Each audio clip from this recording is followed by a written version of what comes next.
Hey, YouTube fam. I have a few minutes that I want to share some tricks and tips with you about some fundamentals to starting a construction business or construction service business. So, to give you a little background, I own a construction company and it's a multi-seven-figure business. I have several employees, subcontractors, vendors, and a team that makes it all possible. However, I started it alone, and I think all I had was a Ford Ranger and some tools and a dream. So if you were going to start a construction company and you have a skill, you have something that you can do, let's say you can do tile. Okay, great example. Number one, you're going to need a website. It's a must. So you need to have a portfolio. Take pictures, finished, clean, quality pictures of your work. Keep it somewhere. You can take a picture, take some notes, by the way. Get some notes. Let's get the notepad out. Listen, you take some pictures, all right? And then when you go to your albums, you can put those pictures into finished work, whatever you want to call it, album. Get them all there, get them consolidated. Then once you go to basically purchase a website, you're not going to buy one of those off-the-shelf type websites. They're not going to work for you. It's got to be custom built. It's got to be something that can be managed by somebody who is adept at this. So, for instance, I use a guy who is really good when it comes to building, managing the SEO, keeping a portfolio up to date, laying it out. Like he gets it. He's been doing it a long time. So if you're going to build your own website, good luck. I don't recommend it. I wish you the best. However, you could probably have one built for a lot less than you think it is. And it's worth its weight in dollars. Got to have a website, clean portfolio. The website has to run well. You got to make sure that it has an area that's easily accessible for clients to click and schedule an appointment. Another thing too is social media. I wish I would have started social media sooner. Well, it's never too late, right? Better late than never. However, social media, from what I've learned, I have a lot of friends who are pretty successful and have a lot of followers. Engagement. It doesn't even matter how perfect your quality is, but the engagement and the intention goes a long ways. I have videos on social media that have had 300,000 views, just me showing some jiu-jitsu stuff. I was showing a jiu-jitsu technique. Yeah, it was funny. Yeah, it was knowledgeable, but like 300,000 views, that's like a big percentage of the population. I've had videos where I just talk about construction. Look at this cabinet here, blah, blah, blah, blah, blah. It's got, glass and it's soft close, whatever. It's interesting to people. You get a lot of views, a lot of shares, a lot of likes. So you just got to pick your phone up and just get started with the social media. So those are a must. You have a skill to offer somebody, a service to provide it, and a way for them to see it. Another thing too that's very important is how you price your product. If I have a mug here, and I know exactly how much this mug costs, and I know how much I need to make how much margins I need to make, then I can price that mug. The hard part is pricing construction if it's a lot of labor and basically potentially volatile, movement and management. And say you think it takes 6 hours to do something, but it took 10. That's not going to be very feasible. It's a big loss. You can't do that, especially if your margins are minimal.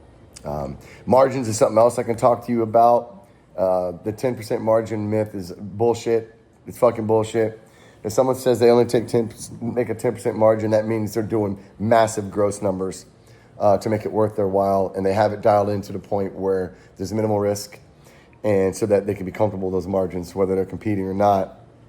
In construction, if you're not doing at least a 25% margin, you could be doing better.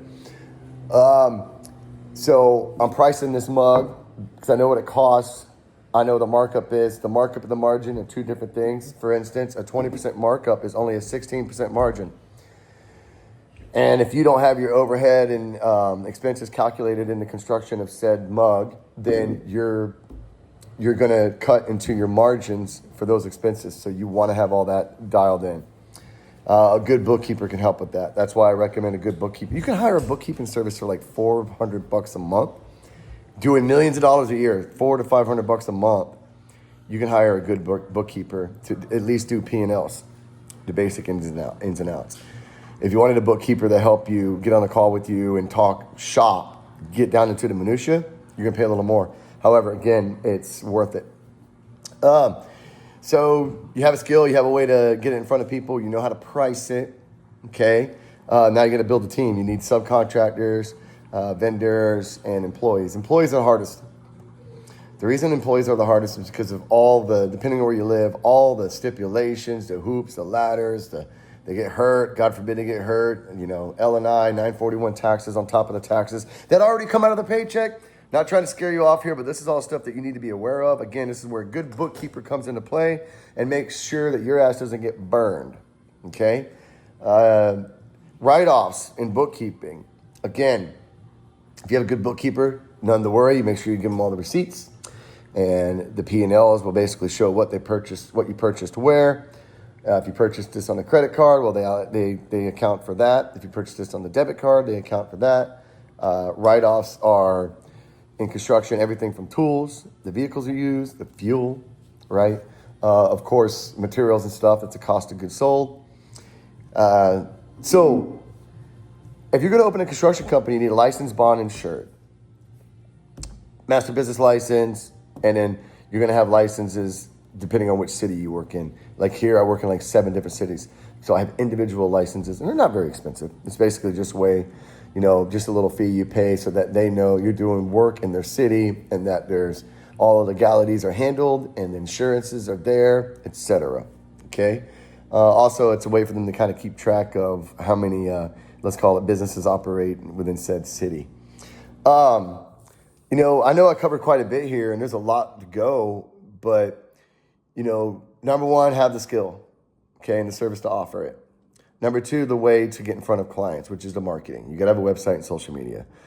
Website is where people go looking for services. Social media is where people basically trip over it and find it. Oh, wow, this guy looks cool. Let me follow him. A few months goes by, and then you've inspired them enough for them to contact you about their bathroom remodel or their house painting, whatever. When you're vetting a website developer, if it's not somebody who can get on the phone with you and they're running the business and they can show you portfolios of their other clients, don't do it. Don't do it. There's a lot of bullshit website advertising marketing people out there. I have a lot of friends that own businesses and try them out and they get burned. They spend $10,000 and they get nothing. And there's nothing they can do about it. It's sad.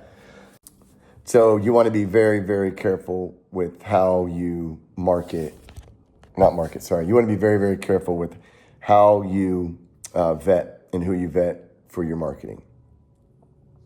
Another thing I would say is practice leadership. You want to become somebody that people want to work for and that clients want to hire. If you're a dirtbag and you know you're a dirtbag, well, fucking stop. Figure it out. Practice leadership. There are some people I listen to, John C. Maxwell, Andy Frisella. There's a lot of leadership educators out there. Jordan Peterson, he's very, very talented and very, very knowledgeable. Understanding how people think and understanding what makes people happy is going to help you with the sales. The sales is an important part, but it's not word tracks. You're not going to close people by just convincing them that this is the car that you need right now and you drive away today. It's not going to work like that.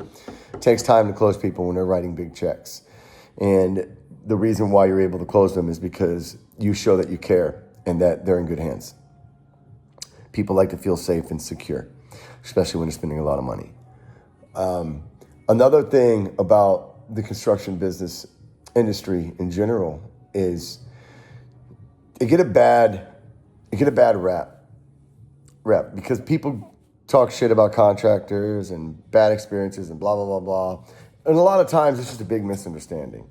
So if you're a leader and you have leadership, qualities and, your character is, let's call it undeniable and there's no competition or not much competition because of your character and your authenticity, you you basically minimize the, let's call it the negative feedback that, might be going around.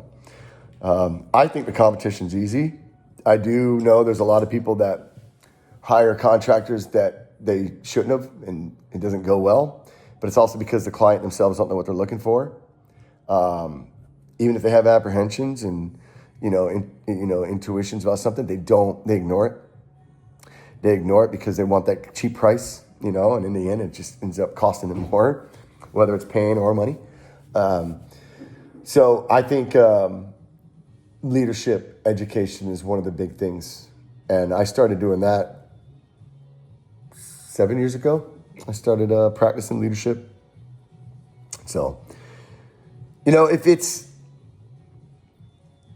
it's not a fine-tuned system on the front end, how are you going to deliver on the back end? So if you don't have the skill and the service, the reputation, the portfolio, the processes, being able to price a job, the estimation process, if that's not all dialed in, then, you're going to give people the opportunity to say no. Your weakness is their way out. So I don't care how good of a carpenter you are. You want to run a business, you need to be great at everything else, or at the very least, implement people who are.